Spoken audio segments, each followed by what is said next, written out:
Hello दोस्तों, आप देख रहे हैं आपका अपना channel coaching excellent point Shambhu sir के साथ। चलिए नो गॉसिप, सीधे ऑन द टॉपिक। क्या है आज का टॉपिक? दर्पण सूत्र, लेंस सूत्र। गोलीय दर्पण पर दर्पण सूत्र और लेंस सूत्र। इसके पहले वाले एपिसोड में हम आपको दर्पण से परिचय करा चुके हैं, फिर भी इसको संक्षेप में दोहराना चाहेंगे। गोलीय दर्पण जो होता है वो खोखले गोले का एक भाग होता है। ये मान लीजिए एक गोला है, इसको हम सटा देते हैं थोड़ी देर के लिए। मान लीजिए ये सट गया, ये इसमें सट गया, ऐसे सट गया। अब ये एक ब्रिज जैसा दिख रहा है, लेकिन इसको गोला समझे, ऐसे गोला समझे। ये गोला है, खोखला है। खोखला है मतलब अंदर कुछ नहीं है। अगर इसको कट करें तो कटोरा जैसा बन जाए, कट करें तो कटोरे जैसा बन जाए। तो ऐसे मान लीजिए हमने इसको कटर से काट दिया, ऐसे काट दिया, ये कट गया। इस तरह का कुछ आपको दृश्य दिखेगा, इस तरह का फिगर दिखेगा। अब इसमें ये गोलीय दर्पण बनता कैसे? गोलीय दर्पण दो पार्ट में होता है, एक अवतल दर्पण और दूसरा उत्तल दर्पण। तो अवतल दर्पण, उत्तल दर्पण ये बन कैसे जाता है? आपने गोला के बीच वाले भाग से काट दिया तो दो कटोरा जैसा बन गया। उसको और छोटा थोड़ा थोड़ा कर दिए तो कुछ इस रूप में आप उसको देख पाएंगे। खोखला, मन में इमेजिन कीजिए, खोखला गोला है, कांच का ही है, शीशा का ही है। तो वो पहले जब काटेंगे तो पारदर्शी है, मतलब आर पार दिखेगा, आप इधर से उधर की वस्तु देख पाएंगे। लेकिन हमें बनाना है दर्पण। दर्पण वो बनेगा कैसे? दर्पण बनाने के लिए क्या करेंगे कि अगर आप एक साइड से आप देखे होंगे आपके घरों में दर्पण जो होता है, कभी संयोग से टूटे हुए दर्पण को आप देखे होंगे कि एक तरफ से उसमें कलर किया हुआ रहता है, तब आप दूसरे तरफ से अपना चेहरा देख पाते हैं। जिधर से आप अपना चेहरा देख पाते हैं वो उस दर्पण का परावर्तक सतह होता है। सतह माने उसका समतल होता है। वह समतल जिधर से आप अपना चेहरा देख पाते हैं वो दर्पण का परावर्तक सतह होता है। तो इसमें परावर्तक सतह कौन होता है? जब ये भी दर्पण है तो इसका भी परावर्तक सतह होगा, बिल्कुल होगा। कैसे होगा?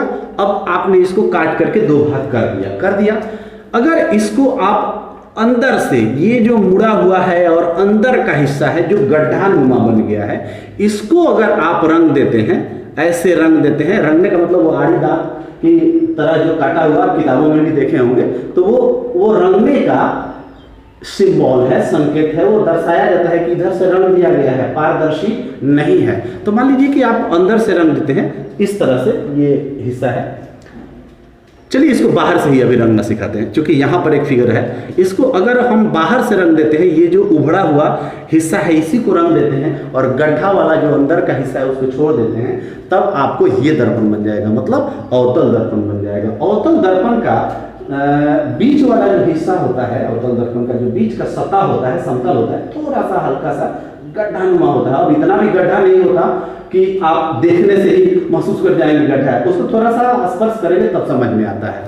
तो अगर अंदर से रंगते हैं, ऐसे कलई कर देते हैं, ये कलई का मतलब यहाँ रंगने, अब इसको कैसे रंग कर बताएं? तो रंग कर बताया नहीं जा सकता है, उसको ऐसे दर्शा दिया जाता है कि ये रंगा हुआ है, तो ये अवतल बन जाता है। अगर इसी को आप अंदर से रंग देते हैं, इधर से रंग देते हैं, इधर से कलई कर देते हैं, तो ये उत्तल दर्पण बन जाता है। समतल दर्पण की सबसे बड़ी विशेषता होती है कि आप जितने डिग्री पर उस पर प्रकाश किरणों को भेजते हैं, समतल उसके समतल से टकराकर उतने ही डिग्री पर वापस चली जाती है। इसमें भी मिला जुला कर कुछ इस तरह से होता है। उसमें तो बिल्कुल समतल होता है। ये देखिए, आप इधर से सीधे किरणों को भेज रहे हैं, आप ये देखो, आप अवतल दर्पण देख रहे हैं, आप इधर से एक किरण सीधा, ये देखिए, ये जो तीर जैसा आप देख पा रहे हैं, यह एक प्रकाश की किरण है। ये किरण इधर से सीधे जा रही है, दर्पण के सतह से टकराई, किस दर्पण के? अवतल दर्पण के। तो यहाँ से ये ऐसे मुड़ गई। ऐसा नहीं कि ये सीधे गई तो सीधे मुड़ गई, ऐसा नहीं है। क्यों नहीं है? क्योंकि इसका परावर्तक सतह कुछ इस तरह से बना हुआ है, ऐसे बना हुआ है, इसलिए वो मुड़ गई। अगर वो समतल होती तो इधर से ऐसे भेज रहे तो ऐसे ही वापस आती, निश्चित ऐसे ही वापस आती। लेकिन ऐसा नहीं हो रहा है। क्यों? क्योंकि ये इसका परावर्तक सतह कुछ ऐसे है, ऐसे है, तो प्रकाश किरणें इधर से सीधा भेज रहे हैं, लेकिन उधर से सीधा आने वाली नहीं है। अब आइए इसमें जानते हैं। अब इधर देख लीजिए, अवतल दर्पण है, उत्तल दर्पण है। इसका जो परावर्तक सतह है इधर से है, इधर से है दोस्तों, इधर से नहीं है। इसमें अंदर से है, इसमें बाहर से है। ये उत्तल दर्पण है, इसको कॉन्वेक्स मिरर कहते हैं। ये अवतल दर्पण है, इसको कॉन्केव मिरर कहते हैं। दोनों के अलग अलग नेचर है, अब इधर से प्रकाश किरणों को हम सीधा भेजते हैं तो ये टकरा कर, चूंकि ऐसे मुड़ी हुई है, ऐसे मुड़ी हुई है, तो ये प्रकाश किरणें इधर चली जाती है। इसमें ऐसे भेजते हैं तो ये इधर चली जाती है। अब इसमें कुछ पॉइंट्स हैं, जैसे आप यहाँ पर P देख रहे हैं, यहाँ पर F देख रहे हैं, यहाँ पर C देख रहे हैं। ये यहाँ पर एक A दे देते हैं, ये B दे देते हैं, इसमें भी AB लिखा हुआ है। ये प्रकाश किरण जो है AB है, एक प्रकाश किरण AB। इस प्रकाश किरण का नाम है AB। इससे टकराई, वापस हो गई। तो वापस हो गई तो जहां से ये टर्न ले रही है उस पॉइंट से अगर इधर खींचे तो एक इस बिंदु से टकराकर इधर आ रही है। तो आइए हम जानते हैं कि ये C क्या है, F क्या है। देखिए ये जो आप P देख रहे हैं ये दर्पण का ध्रुव है, पोल है। पोल क्या है? किसी दर्पण का जो मिडिल पॉइंट होता है, मध्य बिंदु होता है, किसी दर्पण का जो मध्य बिंदु होता है वही दर्पण का ध्रुव होता है, पोल होता है। अब चूंकि ये गोले का भाग है तो जब गोला है तो उसका सेंटर भी होगा, केंद्र भी होगा। गोला है तो केंद्र भी होगा, केंद्र जब होगा गोल है तो त्रिज्या भी होगी। तो यही उस गोले का सेंटर है। जैसे मान लीजिए अगर ये पूरा गोल होता, ऐसे गोल होता, मान लीजिए इमेजिन कीजिए ऐसे गोल होता, तो ये गोल होता तो यहाँ पर सेंटर बनता, सेंटर बनता तो उसकी वक्रता त्रिज्या होती। जैसे इसमें आप समझ सकते हैं ऐसे, तो ये वक्रता त्रिज्या, वक्रता केंद्र हो गया, ये सेंटर हो गया, सेंटर ऑफ कर्वेचर हो गया। ये C, इस बिंदु को वक्रता केंद्र कहते हैं, सेंटर ऑफ कर्वेचर कहते हैं, और इसको ध्रुव कहते हैं। ये दर्पण का मध्य भाग होता है। इनके बीच का जो एक बिंदु होता है वो फोकस होता है। क्या होता है? फोकस होता है, मुख्य फोकस भी उसको कहते हैं। अब दर्पण के वक्रता केंद्र और ध्रुव को मिलाने वाली जो रेखा है वो प्रधान अक्ष है, इसको मुख्य अक्ष भी कहते हैं। किसको? दर्पण का वक्रता केंद्र और ध्रुव को मिलाने वाली रेखा, को मिलाने वाली रेखा, यहां भी देख सकते हैं, को मिलाने वाली रेखा को हम मुख्य अक्ष या प्रधान अक्ष कहते हैं। अब इनके बीच वाले भाग को फोकस कहते हैं या मुख्य फोकस कहते हैं, इसको F द्वारा सूचित करते हैं। ये AB एक आपतित किरण है, मतलब आपतित मतलब उस पर जा रही है, टकरा रही है, ये टकराकर वापस आ गई। ये वापस आने का जो प्रवर्तित किरण है इसी तरफ हो रही है। क्यों हो रही है? क्योंकि इसका परावर्तक सतह इधर है और इसमें परावर्तक सतह इधर है, इसलिए टकराकर वापस जाने की क्रिया इधर हो रही है, इसमें अंदर हो रही है। ये दोनों अलग अलग हैं। तो एक बार फिर से हम दोहराएंगे कि गोलीय दर्पण खोखले गोले का भाग होता है, उसको बीच से काट करके एक तरफ रचित करके कलर करके बनाया जाता है। अगर अंदर से हम कलई करके बना देते हैं तो उत्तल बन जाता है, बाहर से कलई करके बना देते हैं तो अवतल बन जाता है। गोलीय दर्पण दो तरह का होता है, एक उत्तल दर्पण, एक अवतल दर्पण। इसको इंग्लिश में स्फेरिकल मिरर कहते हैं। ये आप देख लिए कि मुख्य फोकस क्या है, ध्रुव क्या है, वक्रता केंद्र क्या है, प्रधान अक्ष क्या है, इसमें आपने इतना चीज जाना। अब हम जानेंगे कि वक्रता त्रिज्या और फोकस दूरी में क्या संबंध होता है। किसी दर्पण की, गोलीय दर्पण की वक्रता त्रिज्या और फोकस दूरी में संबंध क्या होता है। आइए दोस्तों, इसे समझने और समझाने के लिए एक फिगर को हमने क्लीन कर दिया, उसको हटा दिया। अब यहां आइए, देखिए P दर्पण का ध्रुव है और C वक्रता केंद्र है। तो P से लेकर C तक आप देखेंगे, PC जो हुआ वक्रता त्रिज्या हो गई, वक्रता त्रिज्या हो गई। वक्रता त्रिज्या इसमें आप देखिए यहां से लेकर यहां तक की दूरी है, यही डिस्टेंस यहां पर है, इसको PC द्वारा नोट करते हैं। इसका जो मिडिल पॉइंट है, यहां पर जो मध्य बिंदु है, इस रेखा के PC रेखा का जो मध्य बिंदु है वो है उसका फोकस, मुख्य फोकस। तो यहां पर PC बराबर दो भागों में है, PF और CF। PC दो भाग में है, क्या है? PF plus CF। अब PF को छोटे f द्वारा सूचित करते हैं, छोटे f द्वारा PF को सूचित करते हैं, मुख्य फोकस को छोटे f द्वारा सूचित करते हैं, और PC जो वक्रता त्रिज्या है इसको बड़े R द्वारा सूचित करते हैं, R for radius, F for focus. तो यहां ये चूंकि मिडिल पॉइंट है तो पीएफ और सीएफ आपस में बराबर हुआ, PF is equal to CF होगा। तो पीएफ अगर एफ है तो सीएफ भी एफ हुआ ना। अगर यहां से लेकर यहां तक की दूरी एफ है तो सी से लेकर एफ तक, बड़ा एफ तक की दूरी भी एफ ही होगी। तो ये एफ और ये एफ दोनों मिलकर पीसी बना है, यानी पीसी का दो टुकड़ा है, एक का नाम है पीएफ और दूसरा का नाम है सीएफ। अब दो टुकड़ा समझिए ना, मान लीजिए कि एक टुकड़ा, कैसे बताएं हम, एक टुकड़ा यहां से लेकर यहां तक है, ये देखिए ये एक टुकड़ा यहां से लेकर यहां तक है और दूसरा टुकड़ा यहां से लेकर यहां तक है। तो यहां से लेकर यहां तक को पीसी कहेंगे ना, आप पी से लेकर एफ तक को तो पीएफ ही कहेंगे ना। ये पीएफ हुआ और यहां से लेकर यहां तक सीएफ हुआ, तो ये पीएफ ये सीएफ। तो अगर पीएफ एफ है, छोटा एफ है, तो सीएफ भी एफ हुआ, क्योंकि ये दोनों टुकड़े आपस में बराबर हैं और ये मिडिल पॉइंट में। यही ये बात आपको लिखकर समझाने की कोशिश की गई है कि पीएफ बराबर सीएफ बराबर एफ। अब पीसी इक्वल टू आर है, पीसी इक्वल टू आर है, तो आर दो टुकड़ा में है, एक तो पीएफ है और प्लस सीएफ है, तब दो टुकड़ा हो रहा है। फिर यहां पर आर आ गया और पीएफ कितना है भाई, पीएफ का तो वैल्यू एफ है, तो ये एफ आ गया, प्लस सीएफ कितना है, ये भी एफ है, दोनों इक्वल है आपस में।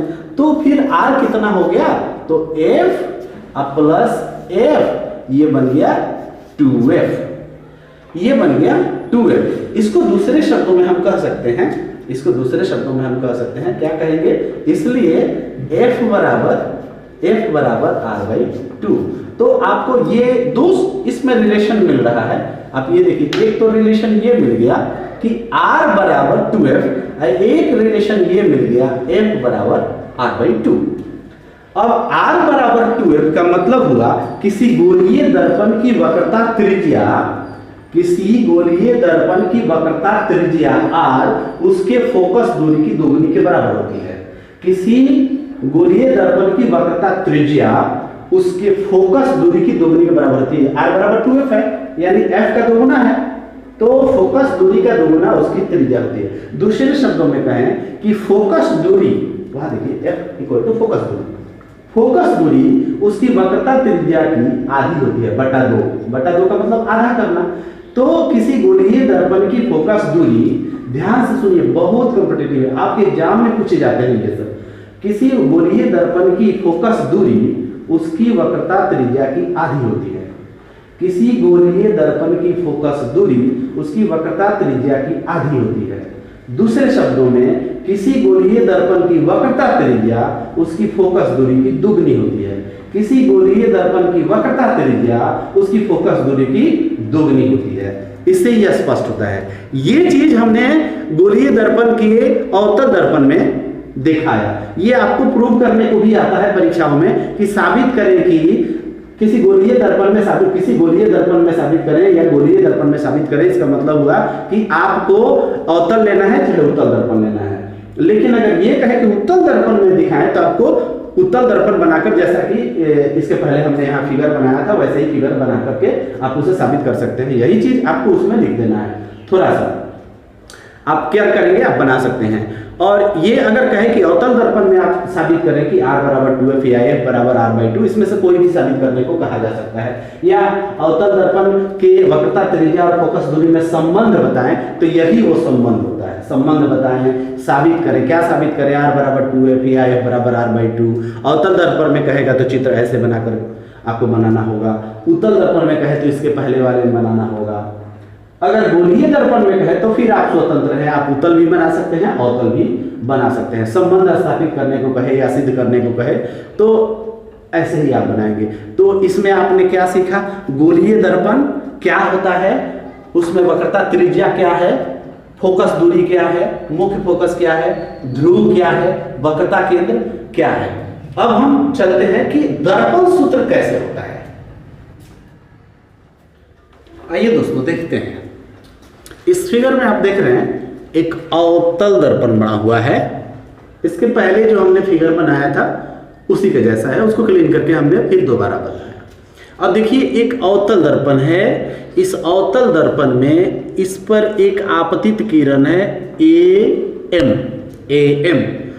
अब ए एम आपतित का मतलब उस दर्पण पर हम भेज रहे हैं, उस पर पड़ रही है किरण, उसका नाम ए एम है। एम एम डैश दर्पण का नाम भी है, दर्पण का नाम है एम एम डैश। यहाँ पर कोई वस्तु है जो वक्रता केंद्र और अनंत के बीच है। वक्रता केंद्र के बाद सेंटर ऑफ कर्वेचर जो होता है उसके बाद आप कहीं भी रखिए आगे की ओर, उधर की ओर, तो वो अनंत और वक्रता केंद्र के बीच मानी जाती है। अनंत का मतलब हुआ बहुत अंत से आ रहा है। अब वक्रता केंद्र के बाद में आप कहीं भी रखिए तो उसको वक्रता केंद्र और अनंत के बीच ही माना जाता है। तो इधर बहुत क्षेत्र है इसके, डिस्टेंस के, दर्पण से दूरी के बहुत क्षेत्र है लंबा, लेकिन वक्रता केंद्र से बाहर अगर वस्तु रखे हैं, उधर की ओर रखे हैं, तो वक्रता केंद्र से बाहर का मतलब हुआ वक्रता केंद्र और अनंत के बीच है। वो यहाँ भी रहे तो यही कहेंगे, यहाँ भी रहे वस्तु तो यही कहेंगे कि वक्रता केंद्र और अनंत के बीच है। तो एक वस्तु हमने ए बी रख दिया, इस पर आपतित किरण हमने यहाँ सामने रख दिया, एक वस्तु दर्पण के सामने रख दिया, दर्पण के सामने उस वस्तु को रख दिया। कोई भी वस्तु रख दिए, कोई बर्तन ही रख दिए, कोई दिक्कत नहीं है, डस्टर ही रख दिए। मान लीजिए डस्टर ऐसे रखा हुआ है दर्पण के सामने, जैसे आप दर्पण के सामने खड़े होते हैं वैसे कोई वस्तु रखी है, लेकिन आप समतल दर्पण के सामने अक्सर खड़े होते हैं अपना चेहरा देखने के लिए। ये अवतल दर्पण की बात कर रहे हैं, तो अवतल दर्पण के सामने एक वस्तु हमने रख दिया, इसका नाम ए बी रख दिया। ये सीधे ऐसे है, एक प्रकाश किरण इस पर भेजे, प्रकाश किरण वो परावर्तन के बाद में मुख्य फोकस एफ से होकर गुजर रही है, लेकिन एक दूसरी किरण भी इसको हमने भेजा, इसको ए डी मान लीजिए, आप नाम कुछ भी आप दे सकते हैं, ए डी।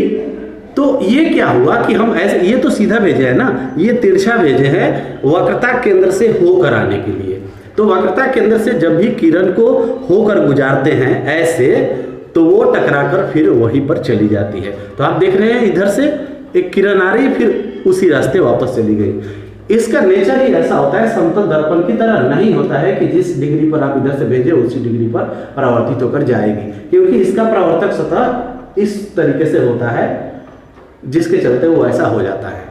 अब आप देखेंगे कि ये जो आपतित किरण है ये परावर्तन के बाद में यहाँ पर मुख्य फोकस एफ से होकर गुजरती है और जो वक्रता केंद्र से आती है वो सीधे वापस चली जाती है। तो इनके बीच में एक ट्रायंगल यहाँ पर बनता है, ध्यान दीजिए, यहाँ पर एक ट्रायंगल बनता है, त्रिभुज बनता है, और इस त्रिभुज के बीच में आप लाल से आप देख रहे हैं, अभी तो हमने इसको नीला कर दिया, यहाँ पर एक प्रतिबिंब बना है, उसी वस्तु का यहाँ पर प्रतिबिंब बना है, उसका चित्र बना हुआ है, उसका यहाँ पर चित्र बना, आप देख पा रहे हैं।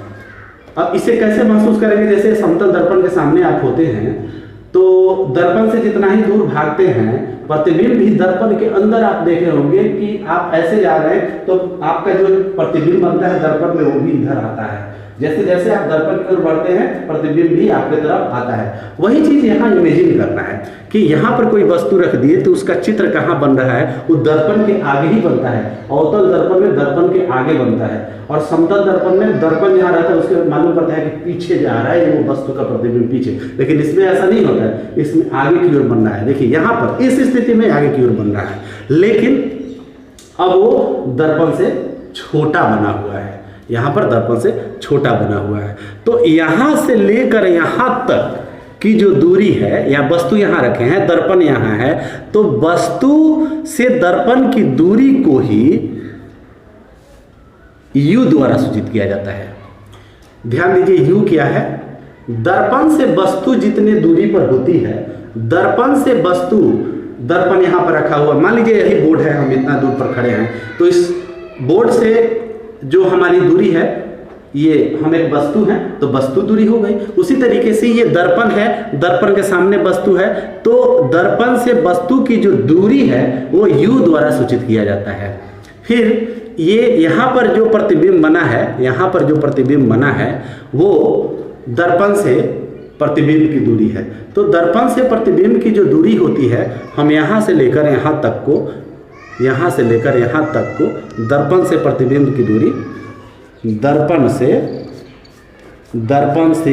वस्तु दूरी, दर्पण से वस्तु दूरी बराबर U होता है, और दर्पण से प्रतिबिंब प्रतिबिंब दूरी बराबर भी माना जाता है, भी मान लिया गया है।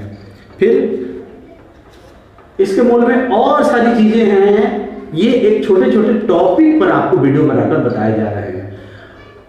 इसका पूर्ण जानकारी लेने के लिए आपको थ्रू आउट पूरा क्लास लेक्चर देखना होता है या थ्रू आउट किताब को स्टडी करना पड़ता है। फिर आपका जहां कहीं भी डाउट होता है उसको क्लियर करने के लिए सारे वीडियोस होते हैं। ऐसा नहीं कि अब वीडियो लेक्चर पर अगर वीडियोस बनाए जाते हैं तो लंबा वीडियो होता है और बहुत स्टूडेंट नहीं देख पाते हैं। तो हम देखते हैं कि 5 मिनट का वीडियो, 10 मिनट का वीडियो भी सही ढंग से विद्यार्थी नहीं देख पाते हैं।